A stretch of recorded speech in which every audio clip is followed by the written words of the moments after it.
የአውሮፓ ትልቆቹን ክለቦች የተመለከተ ወቅታዊና ዕለታዊ ጥንቅሮችን ከምታደምጡበት የዩቲዩብ ቻናላችን የመረጃ ሰዓታችን ላይ ትገኛላችሁ።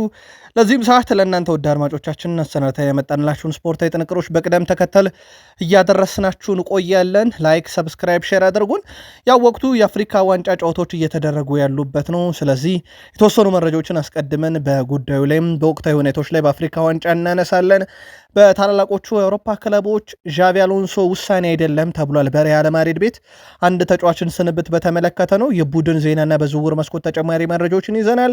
በባርሴሎና በኩል በስፋት ከምናነሳቸው ጉዳዮች ውስጥ የዝውውር መረጃና ሜሲን የናፈቀውን አንድ ተጫዋች እናነሳለን። በቡድኑ ከኮንትራት ማራዘም ጋር በተያያዘና የቡድኑን ቁልፍ ተጫዋች የተመለከተ ጥንቅር ይዘናል። በአውሮፓ ዙሪያ አብራችሁን ከቆያችሁ በርካታ መረጃዎችን ትከታተላላችሁ። በእንግሊዝ ፕሪምየር ሊግ የመረጃ ሰዓታችን የቡድን ዜና በስፋት እናነሳለን።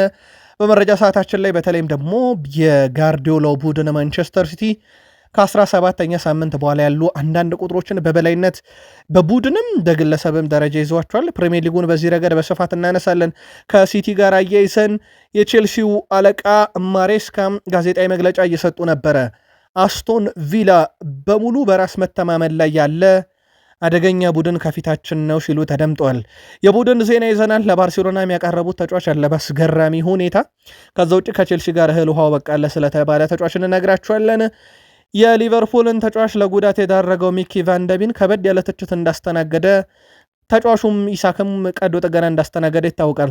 በጉዳዩ ላይ ተጨማሪ ጥንቅር ይዘን መተናል። በሊቨርፑል በኩል የቡድኑን ቁልፍ ተጫዋች እናነሳለን፣ ምክንያት አለን። ከዛ በዘለለ ደግሞ ከሊቨርፑል ጋር በተያዘ በሳምንቱ በጣም ወሳኝ ጨዋታ ከሊቨርፑል ጋር ይጠብቀዋል፣ መረጃ ይዘንበታል።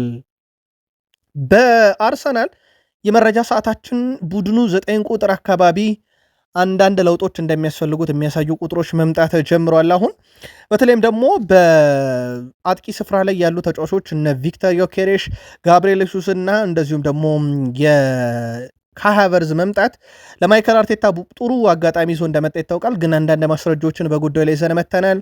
በአርሰናል በኩል የቡድን ዜና እናነሳለን። ከጉዳት ጋር በተያያዘ እየተሰሙ ያሉ መረጃዎችና ቀጣይ አርሰናልን የሚጠብቁት ትልቅ ጨዋታዎችን የተመለከተ ሰፊ ጥንቅር ይዘናል። አርሰናል ላይ ቆዩን። በማንቸስተር ዩናይትድ የመረጃ ሰዓታችን የጋናዊን የፊት መስመር ተጫዋች አንቶኒ ሲሜኔ ዝውውር እንደማያገኙ ካረጋገጡ በኋላ ሌሎች አማራጮችን እያዩ ነው። በቦታው ላይ እናደርሳቸዋለን። የአማካይ ክፍሉን በስፋት እየተመለከቱት ይገኛሉ። በ6 ቁጥር ሚናም የቡድናቸው አንድ ወሳኝ ተጫዋች በዛ ቦታ ላይ ሲጠቀሙት ተመልክተናል። በጉዳዩ ላይ መረጃ ይዘናል። ሁለቱን የዩናይትድ የቀድሞ ሰዎች ጨምሮ በተለይም በቡድን ውስጥ የነበሩ ተጫዋቾችን እናነሳለን። እስከ ፕሮግራማችን ፍጻሜ ከቆያችሁ እነኝና ሌሎች የተመራረጡ ርዕሰ ጉዳዮችን ወደ እናንተ እናደርሳለን። ላይክ፣ ሰብስክራይብ፣ ሼር አድርጉን። ሀሳብ አስተያየታችሁን እያጋራችሁን ከዚህ የመረጃ ሰዓታችን ጋር መልካም ቆይታ ተመኘን። የአፍሪካ ጉዳይ እናስቀድም። ዩጋንዳ በቱኒዚያ 3-1 በተሸነፈችበት ጨዋታ ብቸኛዋን የዩጋንዳ ግብ ዴኒስ ኦሜዴ እንዳስቆጠረ ይታወቃል። ዴኒስ ኦሜዴ በነገራችን ላይ የትርፍ ጊዜ እግር ኳስ ተጫዋች እንደነበረ ሲገለጽ ትምህርቱን ተከታትሎም በነርሲንግ ዲፕሎማ ያለው ግለሰብ ነው።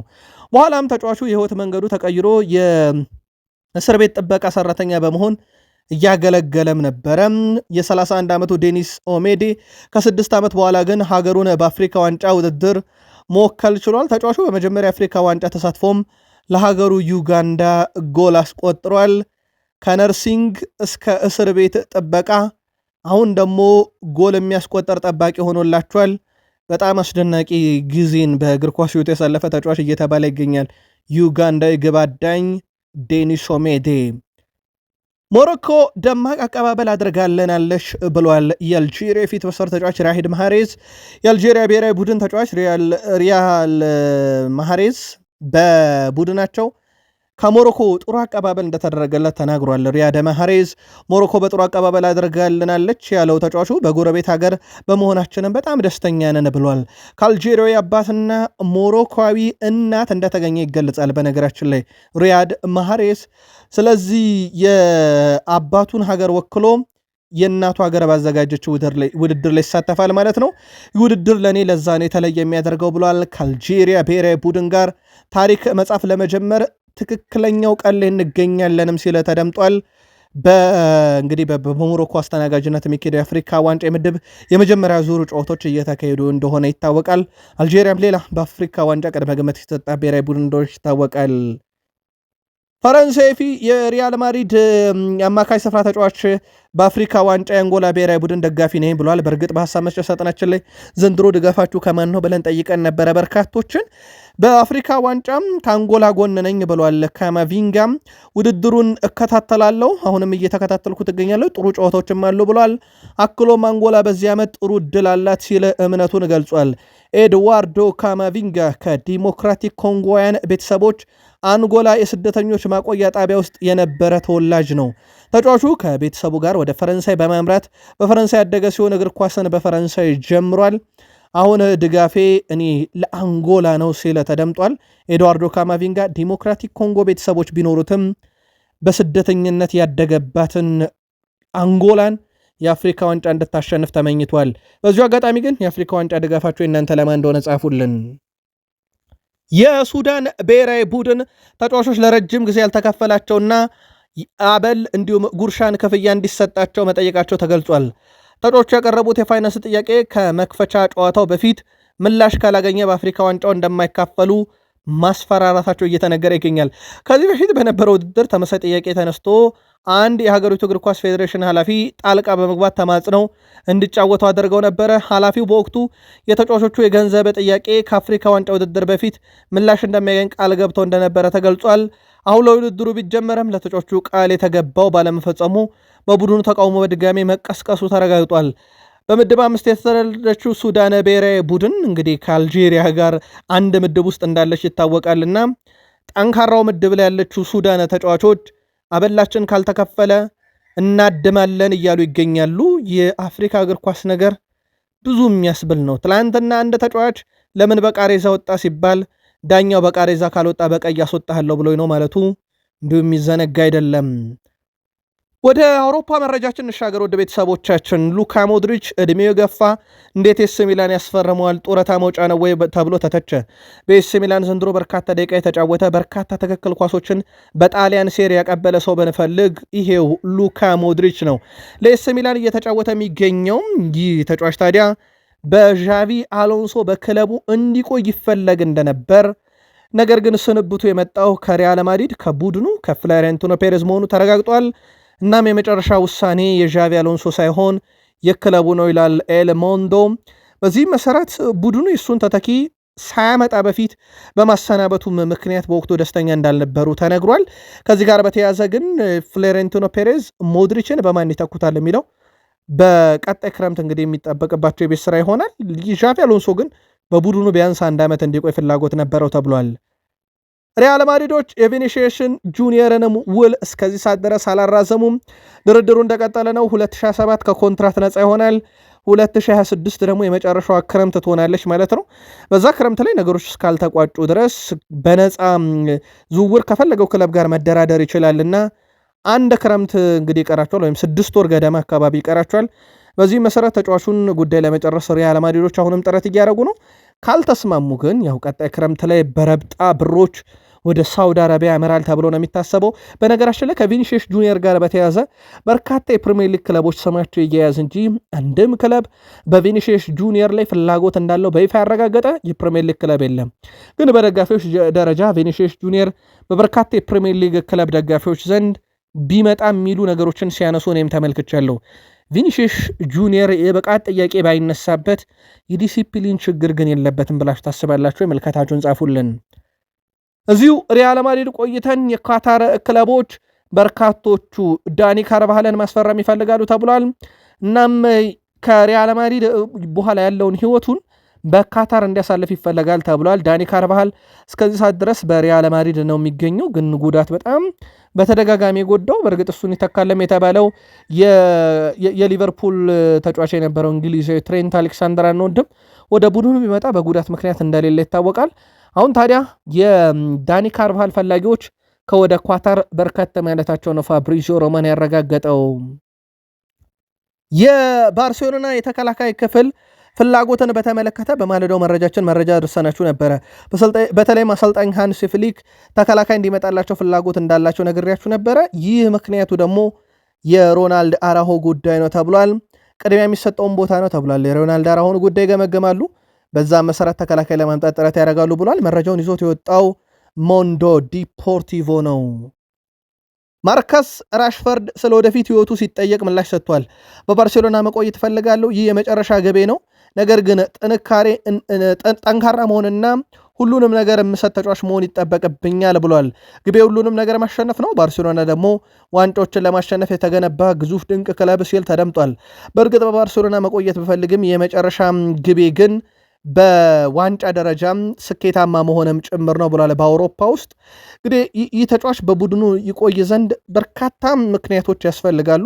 አንደኛው ባርሴሎና በቂ ገንዘብ ማግኘት ይጠበቅበታል።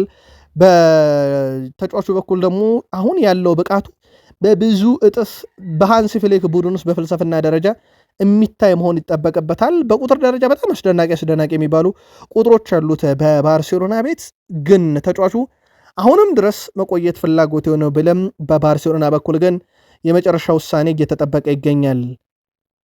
ራፊኒያ በሃንሲ ፍሊክ ስር 71 ጨዋታዎችን አድርጓል። እስካሁን 41 ጎል፣ 25 አሲስት፣ 66 የግብ አስተዋጽኦ አለው። 3 ዋንጫዎችን አሳክቷል። አንድ ጊዜ የላሊጋ የዓመቱ ምርጥ ተጫዋች ነበረ።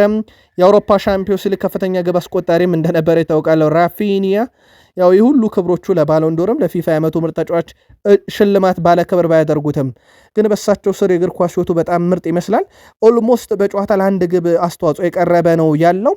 በቡድን ውስጥ በጣም ወሳኙ ተጫዋች በቅርቡ ከጉዳት ተመልሶ እያገለገለ እንደሆነ ይታወቃል። ምናልባት ዛሬ ትንሽ ለየት ያለው ጉዳይ በባርሴሎና በኩል የፔድሪ ነው። ፔድሪ በእርግጠኝነት መናገር የምፈልገው ነገር ከሜሲ ጋር መጫወት እፈልጋለሁ አንድ ቡድን ውስጥ ብሏል። ግን እንዴት ሊሆን ይችላል የሚለው በትልቁ የሚጠበቀው ጉዳይ ነው። ምክንያቱም ሜሲ በኢንተር ማያሚ ኮንትራቱን ፈርሟል። በቅድሞ ኋላ ላፖርታ ወደ ቡድኑ እንደማይመጣ አረጋግጠዋል። ከእሳቸውም ጋር ከፍ ያለ ጸብ ውስጥ እንዳለ ይታወቃል ሊዮኔል አንድሬስ ሜሲ በግል። ከዚህ ጋር በተያዘ ታዲያ የሜሲና ፔድሪ በምን አይነት መንገድ ተገናኝቶ አንድ ላይ ይጫወታሉ የሚለው ይጠበቃል። ግን እሱ ህልሜ ነው እንዲሳካሻለው ብሏል። ወደ ፕሪሚየር ሊግ መረጃችን እንሻገር። ውድ ቤተሰቦቻችን በተወዳጁ የእንግሊዝ ፕሪሚየር ሊግ የመረጃ ሰዓት ሲቲን እናስቀድም። ሲቲ በዘንድሮ የውድድር ዓመት ፕሪሚየር ሊጉን በሁለተኝነት ከአርሰናል ቀጥሎ ያለው ቡድን ነው።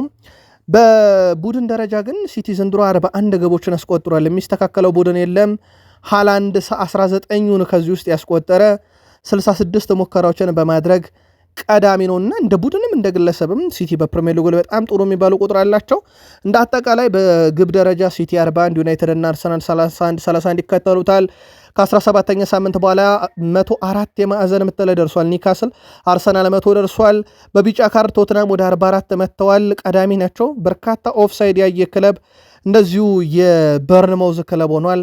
38 ኦፍሳይድ ጥፋቶችን ሰርተው በርካታ ግብ ያስቆጠረው የሲቲው ኤርሊንግ ብሮት ሃላንድ ነው። በ19 ግቦች ይመሩታል። በ8 ግብ ያንሳል ተከታዩ ኢገር ቲያጎ። ከሁጎ ኤኬቴኬ አንጻር ካየን ደግሞ 8 አለው። አንቶኒዮ ሲሜኔ ቀጣይ ሲቲ ተጫዋች ይሆናል። ከጥር 10 በፊት 8 ግብ አለው። በተመሳይ ፊል ፎደን 7 ግቦች አሉት። በአሲስት ደረጃ ብሩኖ 7 ደርሷል። ግን አሁን ለረጅም ጊዜ አይኖርምና ተከታዮቹ እድል አላቸው ሊያልፉት የሚችሉበት። እነ ሪያን ቸርኪ 6፣ ኩዱስ 5 አለው።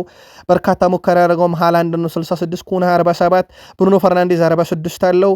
በርካታ የግብ ዕድል የፈጠረው ብሩኖ ፈርናንዴዝ ነው 51፣ ጄሬሚ ዶኩ በ36 እንደዚሁ የሚከተለው ይሆናል።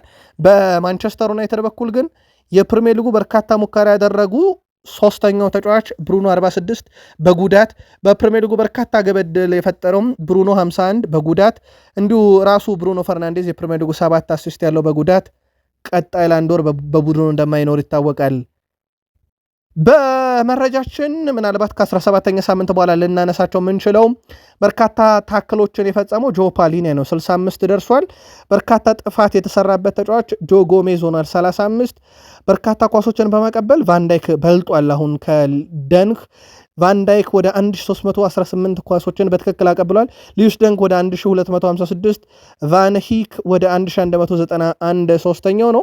በርካታ ኳሶችን ያቋረጠው ደግሞ የቼልሲው ካይሴዶ ነው። የሚስተካከለው የለም 32 ኳሶችን አቋርጧል።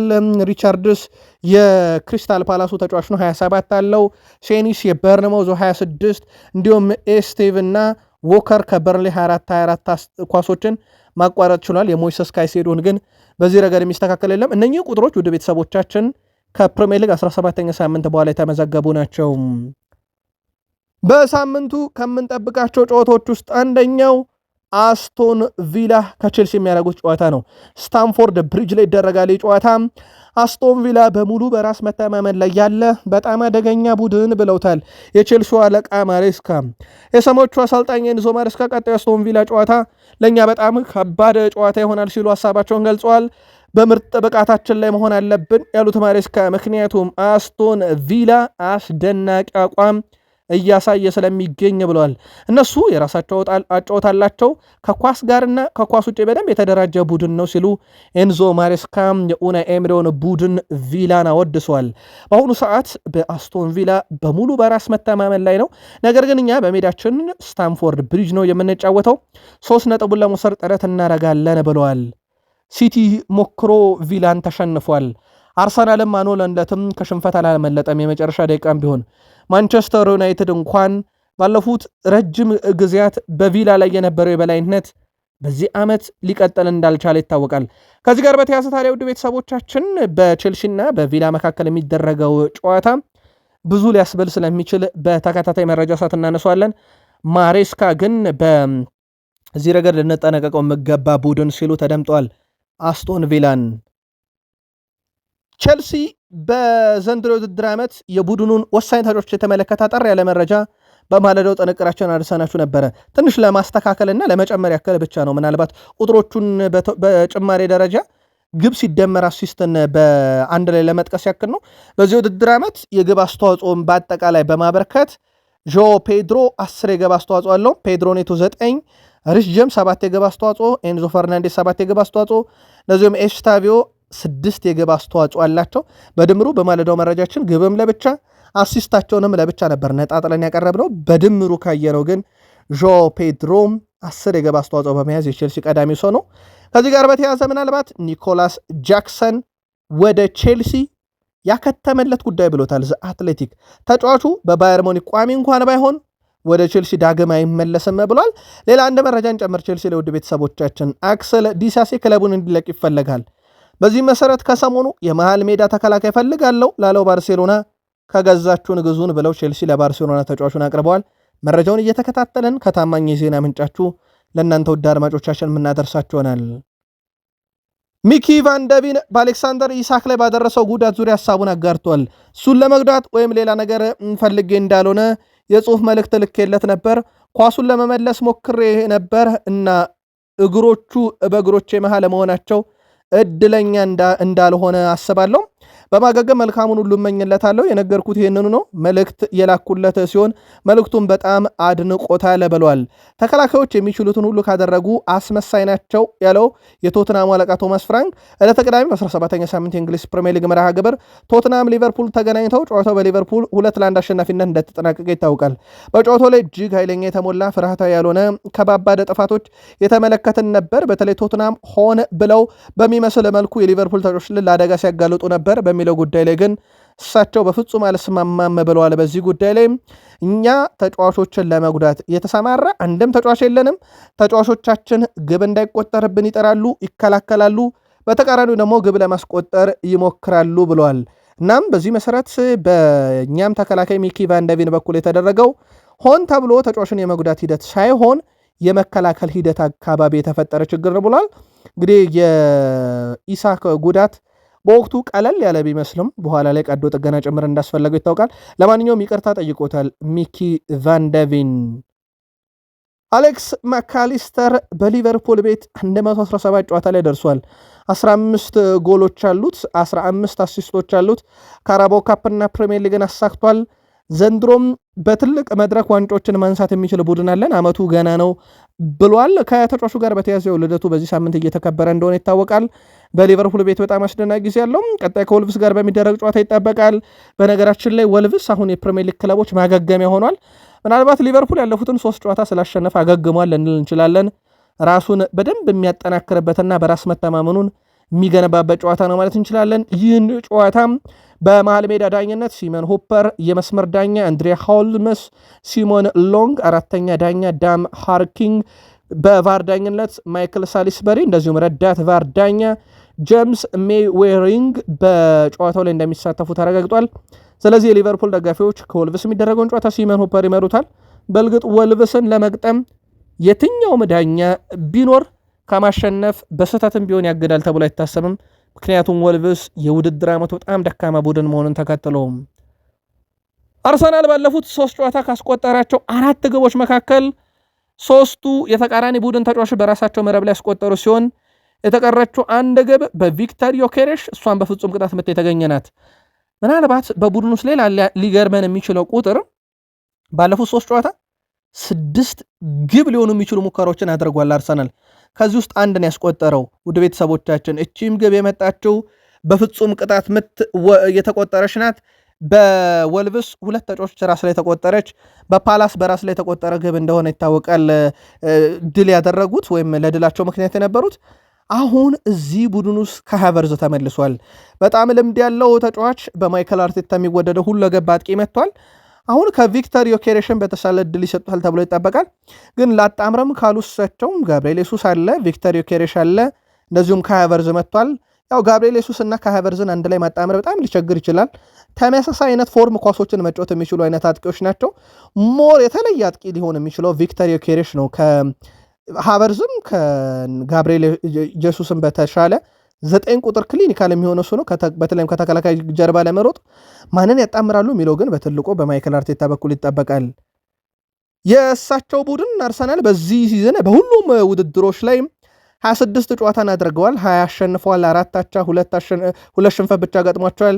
በፕሪሚየር ሊግ 39 ነጥብ ይዞ የፕሪሚየር ሊግ መሪ፣ በሻምፒዮንስ ሊግ 18 ነጥብ ይዞ መሪ፣ ትላንትና ማሸነፉን ተከትሎ በካራባው ካፕ ግማሽ ፍጻሜ የደረሰ ቡድኑ በመሆኑ በካራባው ካፕ አለ 16 ክሊን ሺት 53 ጎል አስቆጥረው 12 የተቆጠረበት በጣም ጠንካራ ቡድን ግን ገንብቷል። እሳቸውን ምናልባት ከዚህ በኋላ የጉዳት ሁኔታ ሞር እየፈታናቸው ካልሄደ በስተቀር ቡድናቸው በወጣ አቋም ላይ ይገኛል ማለት ይቻላል። ማይክል አርቴታ ስለ ኖርጋርድ ሀሳባቸውን አጋርቷል። በጣም ጥሩ ተጫውቷል፣ ነገር ግን አልተገረምኩም። ገና ስናመጣው ሚናውን በሚገባ ያውቅ ነበር። እሱ ልክ እንደ ኬፓ በዙሪያ ያሉ ተጫዋቾችን የሚያሻሽል ምርጥ ብለው እድል የማይሰጧቸው ግን በእንደዚህ አይነት ጨዋታ እድል የሚያገኙትን አወድሰዋል። ቡድኑ በሚፈለገው ሰዓት ገብቶ ብቃቱን ያሳያል ብለዋል። ማይክል አርቴታ ስለ ተጫዋች ጉዳት ሲጠየቁ ጋብሪኤል ማርቲኔሊ የገጠመው ትንሽ ግጭት ነገር ነበረና ጉዳቱ ብዙ ምቾት የማይሰጠው ስለነበረ ወይም በጨዋታው ላይ ምቾት ስላልሰጠው አስወጥተነዋል ብለዋል። ፔሮ ሄንካፔ ሁኔታ ግን የተለየ ነው፣ ምክንያቱም ጉዳቱ የደረሰበት በኤቨርተን ጨዋታ ላይ ስለነበረ ብለዋል። እንግዲህ በቀጣይ የትኛውን ተጫዋች ወደ ሜዳ ይገኛል የሚለውን እሳቸው ቀጣይ የሚሰጡት ጋዜጣዊ መግለጫ ይጠበቃል። ቀጣይ 6 ጨዋታ ብራይተንን ኤምሬትስ፣ አስቶን ቪላን ኤምሬትስ ላይ ገጥማሉ። ከዛ በርንማውዝን ቪታሊቲ ላይ፣ ሊቨርፑልን ኤምሬትስ፣ ፖርትማውዝን በኤፍኤ ካፕ ይገጥማሉ። ከሜዳቸው ውጭ ቼልሲን የመጀመሪያ ዙር ጨዋታ በካራባው ካፕ ስታንፎርድ ብሪጅ ድረስ ሄደው ይገጥማሉ። እነኚህ በቀጣይ አርሰናል የሚጠብቁ 6 መርሃ ግብሮች ናቸው። ማንቸስተር ዩናይትድ አንቶኒዮ ሲሜኔን አላገኘም በሁለት ምክንያት። አንድም ዩናይትድ አጨዋወቴን እቀይራለሁ ቢልም የደሞዝ መዋቅሩን ግን መቀየር እንዳልፈለገ ይታወቅ ነበረ። ከዚህ ጋር በተያያዘ ታዲያ ውድ ቤተሰቦቻችን በማንቸስተር ዩናይትድ በኩል ይህን ተጫዋች በተመለከተም ለመተካት ሌሎች አማራጮችን ያል ተብሏል። ያው አንቶኒ ሲሜኔን ለመተካት ማለት ነው። አሁን በዝርዝራቸው ውስጥ የያዙት ታዲያ ማንቸስተር ዩናይትዶች የ19 ዓመቱን የመስመር አጥቂ ያን ዲዮሜንዴን ነው ተብሏል። በስካይ ስፖርት ገለጻ ከሆነ ዩናይትዶች ስለ ያን ዲዮሜንዴ በቅርብ ሰዓታት ውስጥ ከአረቤ ሌብዥን ቅርብ ሰዎች መረጃን አሰባስበዋል ተብሏል። ያን ዲዮሜንዴ በዚህ ሲዝን በጀርመን ቡንደስሊጋ ለአረቤ ሌብዥን 14 ጨዋታ አድርጎ 9 ጎል አስተዋጽኦ ማበርከት ችሏል። 6 ጎል አስቆጥሮ እንደዚሁ ቀሪዎችን 3 አመቻችቶ ማቀበል ችሏል። ያን ዲዮሜንዴ የብዙ ትልልቅ ክለቦች ትኩረትን የሳበ ምናልባትም ከአንቶኒዮ ሲሜኔ ቀጥሎ በበርካታ የአውሮፓ ክለቦች በክንፍ አጥቂነት ስሙ በትልቁ እየተነሳ ያለ ተጫዋች ነውና ዩናይትድ ሌላኛው አማራጫቸው አድርገውታል። ማንቸስተር ዩናይትድ በአማካኝ ክፍሉም ላይ በርካታ አማራጭ እያየ ነው። በተለይም ቡድኑን በገንዘብም ደረጃ በጥሩ ሁኔታ የክለቡን ፋይናንስ ሊጠብቁ የሚችሉ ሲመጡም ደግሞ ቡድኑ ረጅም ጊዜ ማገልገል የሚችሉ ላይ ትኩረት እያደረገ እንደሆነ ይታወቃል። ማንቸስተር ዩናይትድ ከያዛቸው ኔሌት አንደርሰን፣ ካርሎስ ባሌባ፣ አንጆሎ ስቲለር ጨምሮ በርካታ አማራጮች ውስጥ አሁን ደግሞ በተጨማሪነት የበርንማውዙን ወጣት አማካኝ አሌክስ ስኮትን ሁኔታም እየተከታተሉ ነው ተብሏል። ብሩኖ ጉዳት ላይ ነው። ኮቢ ማይኖ ጉዳት ሲደመር ክለቡን መልቀቅ ይፈልጋል። የካዜሜሮ ነገር እያበቃለት ነው። ታዲያ የቡድኑን ጉልበትና የፈጠራ አቅም ሊጨምር የሚችል ወጣቱን እንግሊዛዊ አማካኝ በቡድን ዝርዝራቸው ውስጥ ይዘውታል። ምናልባትም ይሄን ተጫዋች ወደ ቡድኑ ማምጣት በሚቻልበት ሁኔታ ላይ ከጥር ጀምሮ ዩናይትዶች እንቅስቃሴ ሊያደርጉ እንደሚችሉ ነው አትሌቲክ ያረጋገጠው። በማንቸስተር ዩናይትድ በኩል አንድ ተጫዋች በ6 ቁጥር ሚና መጠቀም ይችላሉ። ይህ ተጫዋች ደግሞ ውድ ቤተሰቦቻችን በማንቸስተር ዩናይትድ ረጅም ጊዜ ጉዳት ላይ የነበረው ማርቲኔዝ ነው። ፊል ጆንስ ሌሳንድሮ ማርቲኔዝ በ6 ቁጥር ሚና በመጫወቱም ዙሪያ ሀሳቡን አጋርቷል። በዛ ጨዋታ የአሚና ለሌሳንድሮ ማርቲኔዝ እንደሚስማማው አስቤያለሁኝ ብሏል። ሊቻ ኳሱን በአግባቡ ይቀበል ነበረም፣ የተመጠኑ አጫጭር ፓሶችን ያቀብል ነበረ። እኛ ጥሩ የግብ ዕድሎችን በወቅቱ ፈጥረን ነበር፣ ነገር ግን ጨዋታውን ለማሸነፍ በቂ አልነበረም ይላል። የአስቶን ቪላ ጨዋታ ልክ ብሩኖ ተጎድቶ ከወጣ በኋላ ሌሳንድሮ ማርቲኔዝ ተክቶት በቦታው ላይ ከነበረው ሚናና ከሰጠው ግልጋሎት አንጻር ሐሳቡን ሲያጋራ ነው። በቶክ ስፖርት ላይ እናውቀዋለን። ሳይመን ጆርዳን ራስመስ ሆይሉንድ የጣሊያን ሱፐር ካፕ ዋንጫን ካሸነፈ በኋላ ትክክለኛ ውሳኔ ማለት ልክ እንደዚህ ነው የሚል ልጥፍ ለጥፎ ነበረ ከዋንጫው ጋር። ወደ ናፖሊ ካመራ በኋላ እያሳየ ካለው ነገር አንጻር ለተጫዋቹ ክብር አለኝ የሚለው ይህ ጋዜጠኛ ሳይመን ጆርዳን፣ ነገር ግን እንግሊዝና ጣሊያንን ፈጽሞ ማወዳደር የለበትም። ጣሊያን ውስጥ ሁሉን ነገር ለማንሳት ከእንግሊዝ አንጻር ካየነው ቀላል ነው። የእንግሊዝ ፕሪሚየር ሊግ በሁሉም መድረክ ያሉ የጥሎ ማለፍ ጨዋታዎች ጨምሮ በጣም ከባድ ናቸው ይላል ሳይመን ጆርዳን። ስለዚህ እዛ ሄዶ ላሳካው ነገር ክብር ቢኖረኝም ነገር ግን እንደ ፕሪሚየር ሊግ አይደለም፣ በዛ ነገሮች ሊቀሉ ይችላሉ ብሏል።